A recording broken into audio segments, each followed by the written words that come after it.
Hey, beautiful people. I hope your day is good so far. It's Friday. The weekend starts here. Anyone who sees me acting like that would think I have big plans for the weekend, but nothing much planned. Just a quick video to comment on, or to try and explain something to one or two people. The video that I did yesterday, where I was wearing a jumpsuit, very thick jumpsuit, cream thick jumpsuit, and I was really feeling quite vulnerable and emotional. Yesterday I was in that let your guard down mode, and yeah, I let show some emotions that a lot of people have never seen before or rarely see from me. And one thing I talked about as well, and which some people noticed, was that I wasn't dressed up yesterday. Most people know me as this, always dressed up, always looking like I'm going somewhere, always looking kind of formal, even when I'm not going anywhere, even when I'm in the house. And I've been called all sorts because of that. I've been called a snob. I've been called a show off. I've been called a princess that likes to prance around. And back in Zimbabwe, there's something they call you if you act like you're high class, or if you are high class, they call you a salad. So I've been called that as well. Musalad is what they say. Oh, come salad. I've been called that because I'm always dressed up. I'm not like that actually anymore. These days, you will actually see me in all sorts of forms of dressing, and my hair looking whatever, or I'm just wearing a hat that I just grabbed from somewhere. I'm just comfortable now. I'm comfortable in my own skin. I'm comfortable whether I'm dressed up or whether I'm casually dressed. I've done some live videos on my group on Facebook while I was wearing pajamas, because now that I am myself, I have a lot of messages that I want to pass on out there. Now that I've recovered from the deep-rooted hurts and pains and whatever I mentioned yesterday, I do have a lot of messages that I want to share with people that I know will help people to come out of their shells and be themselves, because it's the best thing to be in life, to be yourself. It's not the whole world that's going to take you like that. It's not the whole world that's going to love it or like it. But hey, it's all about you. And trust me, there will always be somebody who will take you as you are. And that's all you need. You don't need a whole clan. You don't need a whole congregation. You don't need a whole community, a whole city. No, you are meant to please certain people, specific people. God knows those people. And as long as you're giving the best of yourself, the best of the people you're supposed to impact will gravitate to you naturally. And you don't need to worry about the rest of them, because there's somebody else actually attracting them. And all is good that way. Anyway, back to my being dressed up all the time. Can you imagine? I spent 30 up to 32 years of my life always looking like this, like somebody who's going to the office, even when I'm not. I mean, I'm a nurse by profession. I used to dress like this, go all the way to wherever I was working, hospital, nursing home, or whatever, and then change into my uniform. It's hygienic, yeah, but my reason for dressing like that, going to work, had nothing to do with hygiene.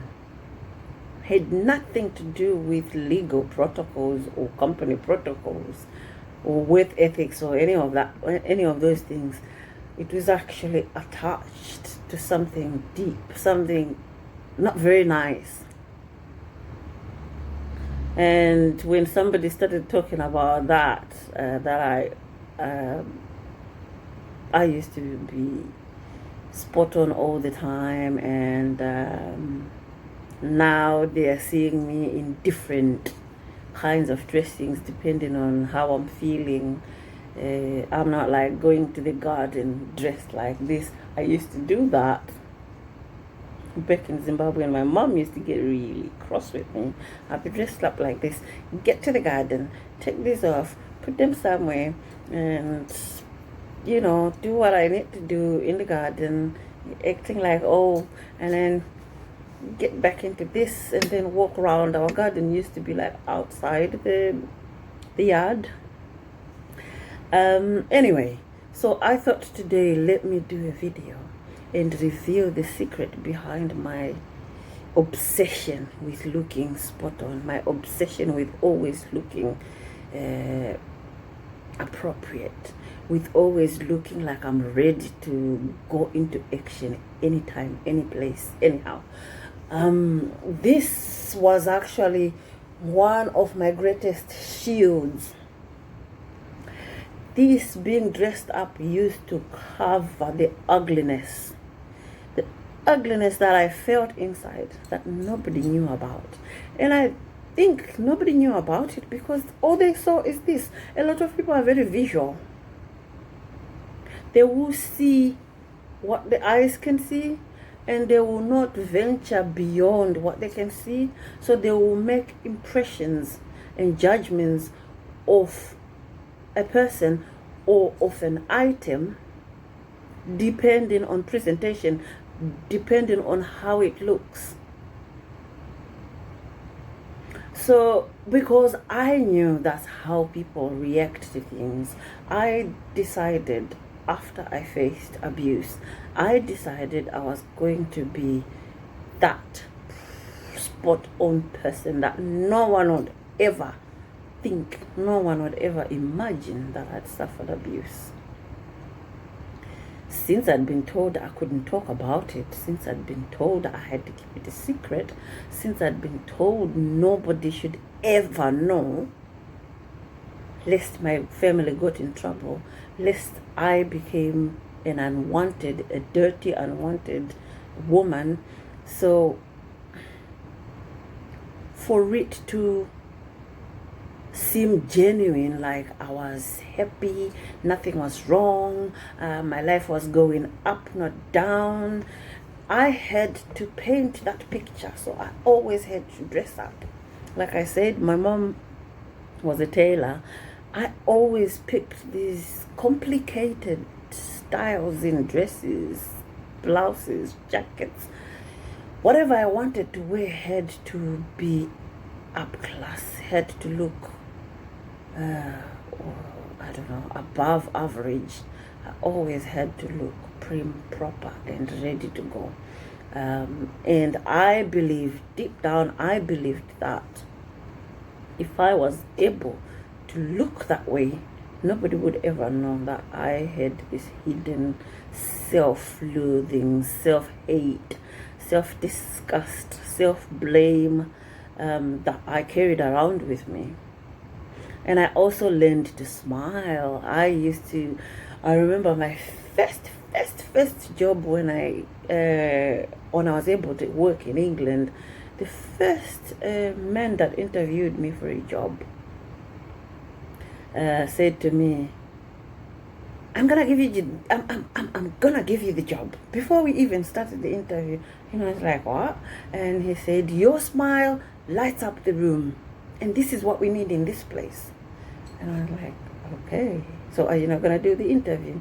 And he laughed. He said, we will have to do the interview, but I'm quite sure your smile is going to be justified by what we're going to find out in the interview. Whether that was true or not, only I know. I had become so good at acting that I used to know what to say, to paint the picture I wanted to paint, and it was all about painting that picture that nothing affected me, nothing ever hurt me, nothing ever harmed me. But what people didn't know is I was already damaged, I was already harmed. I used to believe, deep down, I used to believe nothing could ever harm me as much as I'd been harmed by the abuse that I suffered. So it was all about painting pictures for other people, because I also believed that people could not deal with what I had faced, could not deal with what I had gone through. And I didn't want them to. I didn't wish anybody to ever feel or to ever experience what I experienced.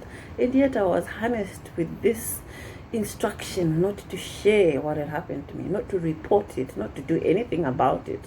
I was actually told, just pretend that it didn't happen, and with time you will forget.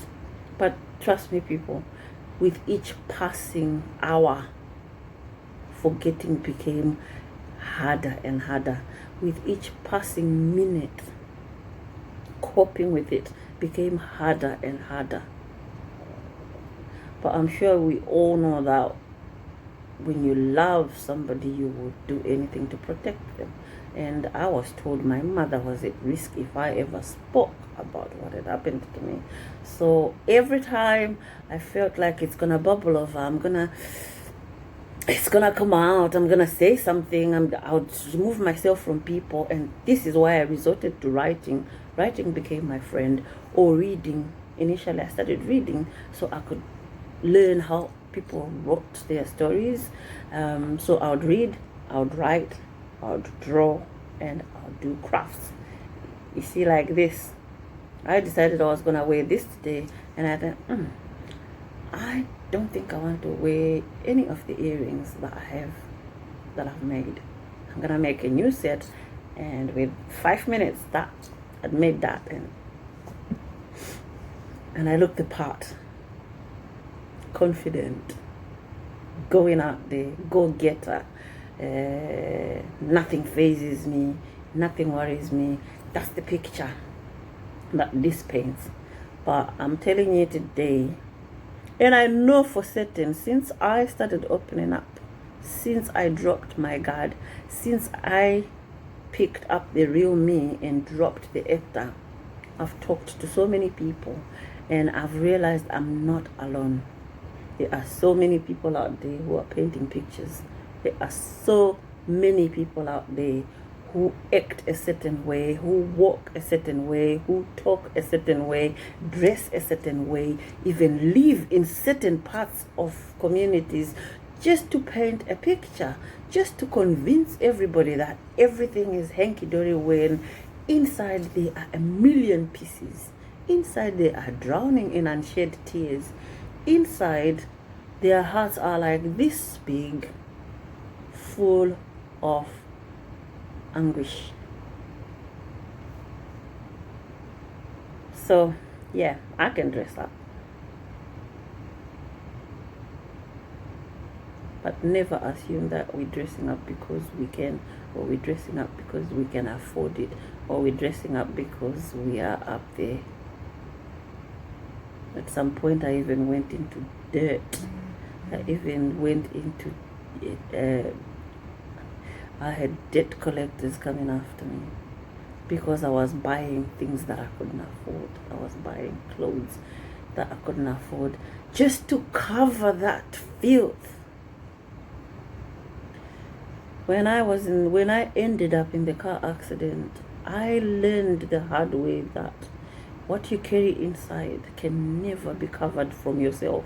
You can cover it from people, but that doesn't matter because they don't have to carry you. They can only look at you.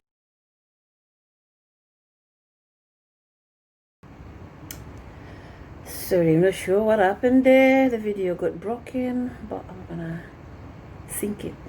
I've learned a few things while I've been recovering, and one of it is editing videos. I'm not perfect at it, but I like the fact that I can actually do it. Anyway, I was saying that just because somebody looks perfect, never assume that they are perfect, and never assume that they feel perfect. At the end of the day, nobody's perfect. And like I said in the other video, what matters is not how you look. What matters is what you do and what purpose it serves. What you do and what it does for you and what it does for those around you, what it does for your community, what it does for your country, what it does for your economy, what it does for your well-being and your community well-being. That is what matters, not how I look. If I look like this and I'm nasty to everybody, this can look as nice as it wants to. It doesn't mean anything to anyone. If I look like this and I'm useless, I don't get around to do anything, I just run around looking all pretty and whatever, that's of no use to anybody. It might attract, as a woman, it might attract a guy, but trust me, at some point he's gonna pick the real you, and he's gonna weigh things and think, is this pretty look really what I want? Is it fulfilling me? Is it benefiting me in any way? And if it's not, this is when you find either somebody's gonna start playing out there, cheating, or they'll just walk away. The honest ones will just end it and walk away. So I think it's what's more important is what's in here. I was single for years and years and years and years and years, could never keep a relationship because I was filthy inside, even though I didn't look it. When anybody I started a friendship or relationship with, when they stayed long enough, they started to pick the dirty inside, the dirty hidden behind the nice clothes, and then it would just all fizzle out, or even it would end up in some altercations, and it's not worth it. I'm not saying don't dress up, don't get me wrong there. I'm not saying don't dress up. It's good to look pretty, it's good to look beautiful, it's good to look flamboyant, it's good to look good. But it's better to look and be good. It's actually what everybody endeavors to be or to feel or to see in other people. Somebody that looks good and is good. I just dressed up like this for this video so that you can see the other side of me, other than the one that you saw yesterday that was wearing this cream jumpsuit that looked like a big baby wrapped up in a jumpsuit. Anyway, I hope you're starting to understand me a little bit better. And if not that, I hope you picked one or two things out of what I've said that might explain why you are who you are, why you do the things that you do. Or if not, I hope you just think back and start to dissect yourself, get to know yourself. The greatest favor you can do yourself is by knowing yourself, because then you can know how to treat yourself. You can know how to strategize your life appropriately without straining yourself. So yeah, pick one or two things out of what I've said. It's a personal story, but I think the meaning of it can spread as far as anyone will let it spread, and I would love for it to spread. Have a lovely Friday afternoon, everybody, and have a lovely weekend even. I'll catch up with you probably Monday. I'll do another live video on Facebook, or I might do a recorded one and share it on all my platforms. Please remember to like my YouTube channel. I'm trying to build it up. I started it without a clue how to work around it, so it kind of became a storage place for the videos that I used to do as therapy, to let it out. When I was alone, I used to record videos telling stories of what was going on, what I was battling with. The last 2 years I've done a lot of videos that if you follow from the start, you will start to understand where I've been, and you will start to appreciate where I am now, as I appreciate as well. Again, I love you. Happy weekend, happy times. Bye.